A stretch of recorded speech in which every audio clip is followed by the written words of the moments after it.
అబూబకర్ సిద్దీక్ రదియల్లాహు తాలా 63 సంవత్సరాల్లోనే ఇహలోకాన్ని విడిచి వెళ్ళిపోయారు. చివరి రోజుల్లో బాగా బలహీన పడిపోయారు.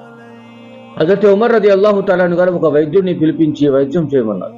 ఆ వైద్యుడు అంతా చెక్ చేసి ఇతనికి ఏ వ్యాధి లేదు, ఎందుకు ఇలా అయిపోతున్నాడో నాకు అర్థం అవటం లేదని వెళ్ళిపోయాడు. హజరత్ ఉమర్ రదియల్లాహు తాలా గారు అబూబకర్ని చూసి, అబూబకర్ ఏమైంది మీకు, ఎందుకంత బలహీన పడిపోతున్నారు? నమాజు గురించి నిలబడినప్పుడు కూడా మీ కాళ్ళు వణుకుతున్నాయే, ఏంటి కారణం? ఎప్పుడు చూసినా డీలాగా, ఎప్పుడు చూసినా బాధతో కనబడతారు.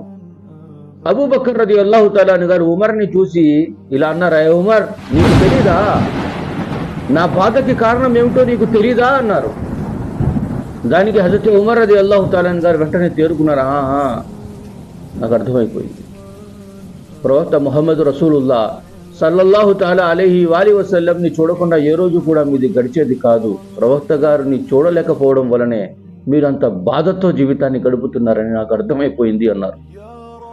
ఎప్పుడైతే ప్రవక్త ముహమ్మద్ రసూలుల్లా సల్లల్లాహు తాలా అలైహి వాలి వసల్లం ఇహలోకాన్ని విడిచి వెళ్ళిపోయారన్న కబురు అబూబకర్ రదియల్లాహు తాలా గారికి తెలిసిందో, ఆ రోజే ఆ సమయంలోనే అబూబకర్ రదియల్లాహు తాలా గారి యొక్క హృదయం కాలిపోయింది.